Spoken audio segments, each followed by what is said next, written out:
Hey fam, welcome to Flavortown. Welcome back to my channel where I talk about whatever I want.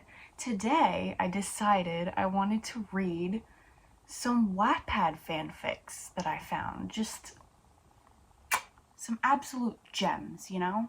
Let's get started, shall we? So this one is called Emo Shrek X Your Name. Chappie 1.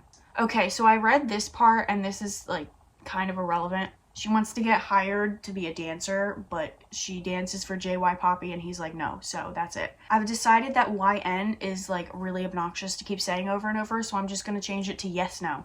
Yes, no texts her therapist saying, just got rejected by JY Cena. Yes, no's therapist, who happens to be a donkey, texts her back rather quickly. Oh, nor, mate. I am so sorry. I am clearing up my schedule right now. I probably sound like an Australian who just learned to speak like today. Yes, no texts back. I'm on my way. Shrek's POV. Shrek stumbles out of the courtroom, super sad. He just got divorced by his wifey, Fiona. Arnar. He divorced her because Fiona ate his gluten-free bread. It's so unfair because she also got custody of the kids. Shrek is super sad. He doesn't know what to do. He picks up his phone to see a text message that he got fired from his position at Friar's Fat Boy, and to make matters worse, he was banished from far, far away. Oh no! Shrek decides to become a school meals supervisor at Duloc. He finds a glass of milk in the forest, but ends up having to go do a number 3 because he's lactose intolerant. Oh no! Rumpelstiltskin scurries along past super sad Shrek and offers to make a deal. Shrek kicks Rumpel's 2'1 3/4" self across the swamp. Shrek decides to go find Donkey, his bestie, and his therapist. Talk about one-sided friendships. Hashtag donkey deserves better. Yes, no POV. I'm never gonna give you up. Yes, no quietly muttered. Who lives in a pine pulley under the sea. The f*** is a pine pulley? Donkey looked at the female with concern. Oi mate, you good?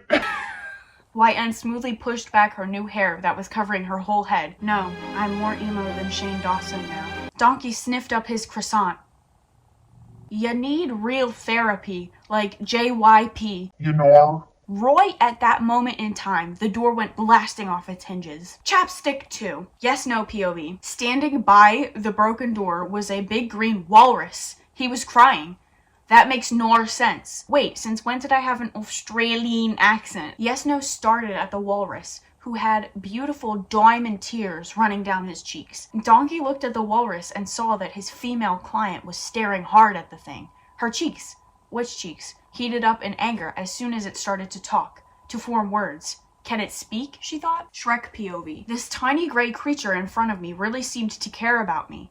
Then there was this total stranger having her therapy session. I sat on the couch and she went flying on the opposite end. I told Donkey. I sound like I'm having a stroke. I told Donkey about my problems and this girl crossed her arms angrily. What do you think you're doing? She shouted. Excuse me, I said. I couldn't believe I was granting her an ounce of respect. This is my therapy session time, she whined. And who are you? I frowned. I'm yes, no, she said.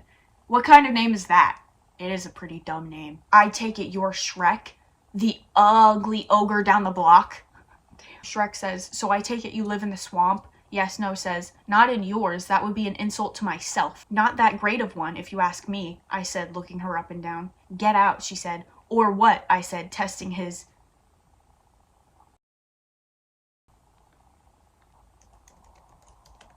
Harridan. Get out, she said. Or what? I said, testing this Harridan's patience. Or I will roundhouse kick you in the face. Actually, Donkey said, standing up on his hind legs, that's impossible. What? Yes, no said. From where you're standing, it is physically impossible to roundhouse Shrek in their face. Oh, yar? Yes, no said. I laughed at her. Next thing I saw was a big foot charging at my face. She roundhoused me in the face. Charcoal 3. Yes, no POV. I worked out of the Publix with a bunch of items containing milk. Surely he likes milk, right? This cake be looking kinda scrumptious, and this bottle of chocolate milk will put a smile to his face. She covered her eyes with her hair and walked into the hospital. I asked the human sitting at the front desk where a green walrus-looking thing was. She told me to go to the second floor. She walked to where the nurse told her to go and was immediately met with a crying animal. Donkey? Yes, no? What are ye doing here? She motioned to the bag of food she brought, and Donkey nodded. He pointed to the third room on the right, and she made her way to it. The female walked into the room, and Shrek glanced at her. What are you doing here, you wart? I was gonna read this the way that it was, but I feel like it was starting to sound a little bit offensive, so I'm just gonna read it normally. I was just trying to give you this bag of food. Yes, No was terrified because of the ogre's looming presence and terrible breath of onions. Shrek ripped open the bag and dumped out the choloke milk and cake. He immediately hollered, and Donkey came rushing in. Oi, mates, what's going on? Shrek screamed and threw the bottle of milk at Donkey, and he started screaming as well. Yes, No tried to leave the room when Shrek started to yelp and scream at her. He threw hurtful insults at her face, and tears streamed down her cheeks. Donkey followed her out. Yar didn't gnar? He's lactose intolerant nut. I think that's gonna be it for this one, and I will be finishing it on my own time. Bill Nye the Science Guy, my boyfriend, in parentheses, Voldemort. Chapter 1. My name is Voldemort. I have no nose, no hair, or a special someone. I work at Target, hoping to find my match someday. Oh yeah, I'm gay too. People always stare at the place where my nose would be, and me being gay doesn't help. When I first read this sentence, I was like, how are the two related? Like, they're not. He's just saying. I wish I would find someone who loves me. I am currently at work. I look up to see a man in front of me. His shirt says, Science Rules. What are you, Bill Nye? I ask. He responds, yes, actually, I am. Bill Nye! I stare wide-eyed and look him over. It is him. Yay. Like, just no excitement, just, it is him. Yay. I stare wide-eyed and look him over. It's really you? Yeah, technology isn't that far. I would know since I'm the science guy. I'm gonna faint. Please don't. Can you scan my items? Oh yes. Sorry. I scanned his items and he went off. I wish I knew him. After work, I just went home. Chapter 2. Today was my day off, so I went grocery shopping. When I was shopping for some toothpaste, I saw him. He is life. I think I have a crush on him. Bill Nye, the best science guy. I immediately said something. Hey, Bill, I flashed him my smile. Hi, Voldemort, right? He remembered my name. Yes, that is my name. Could you imagine? Yes, that is my name. Only getting toothpaste? He saw the tube in my hand. Well, I got teeth, and I gotta keep them the best I can. He laughed at my inside joke. He liked it. What are you up to these days? Well, I made Harry Potter and his friends think I'm dead, so anything I want. Sounds nice. How about you, Bill? After the show, I just settled down with my wife. Oh, he is married and straight. Why does no one love me? I have the worst of luck. I think the same thing all the time, Voldemort. It's alright. Are you okay? You seem upset. Yeah, I'm fine. No, you're not. I can tell. It's okay. Alright. He looks suspicious at me. I'm fine. I'll see you around? Yeah. And like that, he walked down the aisle, and I went to buy my toothpaste. I hope I see him again very soon. Chapter 3. He was in my dream last night. I want him so bad. I want him to be mine, and I want to be his. I know it can't happen. He is married, unless he is bi, then we can never be more than friends. Not even with benefits. Why do I always fall for the wrong people? I just decided to watch TV. I went on Netflix and watched Bill Nye the Science Guy. He is so smart, and kind, cute, and has a nice nose and hair. Why do I have to be alone forever? Then the phone rang. Hello? Hi, is this Voldemort? Who is speaking? Bill? Bill who? Nye? Bill, how'd you get my number? I know people. So what did you call about? Meet me at the Wizarding World of Harry Potter tomorrow at 2 p.m. Alright. Oh, and come alone. Then Bill hung up. I wonder if it's a date. No, it can't be. I guess I'll have to find out tomorrow. Chapter 4. I'm so excited for today. The Wizarding World of Harry Potter. Not 'cause the amusement park, 'cause Bill. I have an outfit for it. And this is the photo they included. Love it. 10 out of 10. They's what I'm wearing. I bought some Dark Obsession cologne by Calvin Klein. It smells nothing like me, which is good. I brought my wand just in case Harry or one of his mean friends shows up. Voldemort's POV, and it's like this 10-year-old and his friends are bullying me. Bill would be safe as I battle them. I have arrived. I got a call. Hello? Hi, it's Bill. Meet me by the gates. Then he hung up. Looks like I'm going to the gates. Chapter 5. Author's note. This chapter gets a little sexual. Good luck. You have been warned. Can't wait. I walked over to the gates and started to look for Bill. Then a guy came up to me. Hi. Do I know you? It's me, Bill. I'm wearing a disguises so no one knows it's me. Okay, A.N. Bill's disguise is the pick for the chapter. Oh. Very good. I would never know it was him. Yeah, let's go. We walked into the park and it was just like the real thing. The union and the shops, I'm impressed. Bill, what is this? A amusement park, he smiled. No, like you and me. A date, silly. My face flushed red with his response. Aren't you married to a woman? Yes, but I can be bi and my wife is out of town. Okay, this is only until his wife comes back then. How long is she out of town? A month. She went to Iceland. Wow, that's far. It was my idea, so we can go on dates. Smart. Well, I am a scientist. I have to be smart. No, you're the scientist. He blushed. Got him. After that, we walked around the place and had fun. I really enjoyed it. We were currently sitting in the bathroom, kissing. Bill had me against into the wall and he was kissing me everywhere he could. Sadly enough, he couldn't kiss my nose since I don't have one.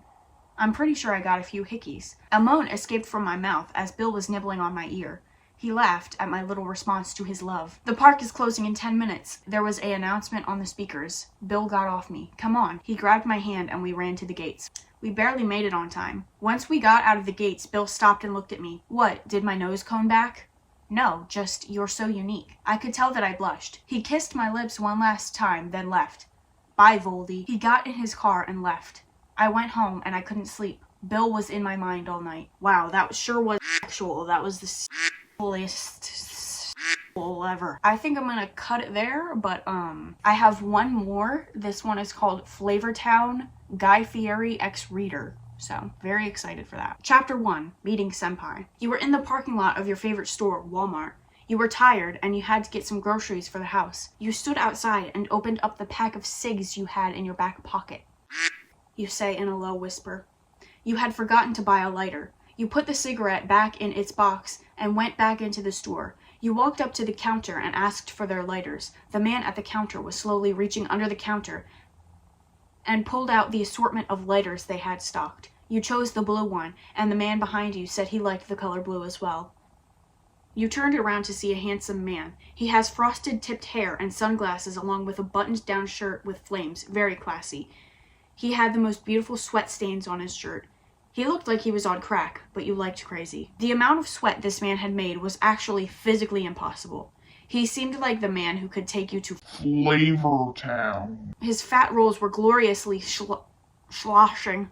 His fat rolls were gloriously sloshing around. This was the sexiest man you had ever seen. He was your senpai. Chapter 2, Schoolgirl Crush. You laughed nervously. You thought in your mind, my first crush. He was so hot, you couldn't help but blush at the thought of him. His gorgeous fat body rolls.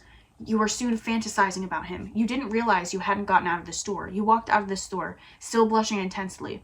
You took the cigarettes out of your back pocket and gently placed a cigarette between your soft lips and flicked the lighter on. That's when you noticed him, your crush. He walked up to you. His gorgeous eyes followed your every movement. God, he's so hot. Oh no, you said that out loud. He looked at you and smiled. Did he know? You said in your head this time. He walked over to you. You shifted nervously, trying to fix your posture and hair. He said to you, Hey, I wanted to know where you got those A1 sauces. You replied with a shaky voice, it was in the third aisle to the left of the store. His luscious bleach-tipped locks torturing you. He said, Thanks, I need it for lube. I mean cooking. Hee hee hee. He walked away, his fat bouncing with his movement. You loved it when he walks away. You finally tried to light the cigarette again. You daydreamed about him while you were giving yourself lung cancer. You love him, you want him, you need him. He was yours. You need him more than you need air to breathe. You snapped out of the daydream and put out your cigarette. Let's get to work, bro. Let's get down to business. Chapter 3, I Love You. I love you, Guy Fieri. You said as you stroked the picture you had of him on your shrine. You see him once again, in his usual sweat and grease-stained shirt. You say hello, and he does the same. Both of your pupils dilate. He does the same awkward, greasy smile, and you smile as well, but less greasy. You both talk for a while until he invited you to his house. As he drives, your mind begins racing. His house! I can finally try and steal another pair of his stained undies. You both arrive at his house. Both of you walk inside, and he gestures you to sit down on his dirty and nasty couch. He comes back with Diet Coke, and you both talk even more. The conversation ended, and now you were worried because you didn't want it to end. You love his voice and his cute little sweaty lips, so you did something risky. You kissed him. He put his greasy, sweaty palm on your face. The both of you sat on his nasty-ass couch and kissed for what seemed like 30 minutes. This chapter says warning, smut. Very excited. His lips interlocked with yours, and you were both lost in each other. His double chin touched your face, and you couldn't help but fangirl. He opened his eyes, and his pupils were so enlarged. He whispered in your ear, I'm gonna take you to Flavortown. You gulped and agreed to what was going to happen. He took you to his room. It looked like a KFC gone wrong. Chicken was everywhere. It smelled like actual shit. He told you to sit on the bed and close your eyes. You sat down on the part of the bed with the least amount of chicken bones and closed your eyes. You heard rustling, and he told you to open your eyes. He pulled out old rotted chicken meat, flour, fresh eggs from the rotted dead chicken, and an assortment of sauces and utensils. One of those sauces had happened to be the A1 sauce that he asked you about. That's when you knew you were going to marry this sweaty, chicken-smelling man. He looked at you with lust in his eyes. He pulled out a dirty knife and opened the package of rotted chicken meat. You got up and, without washing my hands, picked up the chicken and took a bite. Why would I wash your hands? He looked at you and kissed you once more, but you had lost the chicken that was once in your mouth. You both grab a piece of chicken and dunk it in egg, massaging it, then dipped it in flour and breading. You both repeated it until both of you were panting and out of chicken. He takes out his fryer and picks up the plate of breaded chicken and dumps it all in. He tells you to get the A1 sauce and you obey his command. He dumps out the disgusting, dirty old chicken and puts A1 sauce on his hands and rubs them thoroughly. He then massages the chicken as if applying lube to it. Get ready for Flavortown, he says seductively. Final chapter, Flavortown. He puts his greasy fingers under your chin and says, It's some gangster chicken. You take a bite and your gag reflex kicks in. Yet you hold it in. For Daddy. He takes a bite from the other side and talks about how gangster his chicken is. It was indeed some gangster chicken, but not enough to stop gagging. You swallow. You both collapse. You can barely think. You hold his hand and die on the floor due to the old-ass chicken. He took you to Flavortown. If this video isn't absolutely long enough, I just have one more thing. It's short. These are Guy Fieri haikus. 1. Mouthwater. Mouth is watering. I don't need a fork or knife. Snarf down that pizza. Drooling from all holes. Yes, I'm meaning every hole. I am super gross. Fries are much too good. Don't care if I choke on them. Potatoes are best. I agree. Hair/clothes. Spiked up with hair gel. Decorated with blonde tips. All types of food in it. Goatee of a king. That's because he is a king. All hail Fieri. Flaming bowling shirt. It makes me want to moan loud. Get the lube. Awesome khaki shorts. I wonder what's inside those shorts. A Flavortown sausage. He is so perfect. Please come to my Flavortown. You know what I mean. Comment from Dadu Shrek. Nut. Flavortown. Oh, how beautiful. Diner, drive-in, and some dives. Food suit for a king. Red convertible. Driving to a Flavortown. Best food on the earth. Overpriced burgers. It will give food poisoning. Smells like cigarettes. And that's it. So that is honestly all I can take for right this second. If you watched this, why? See you all in Flavortown. Okay, thanks, bye. He's lactose intolerant.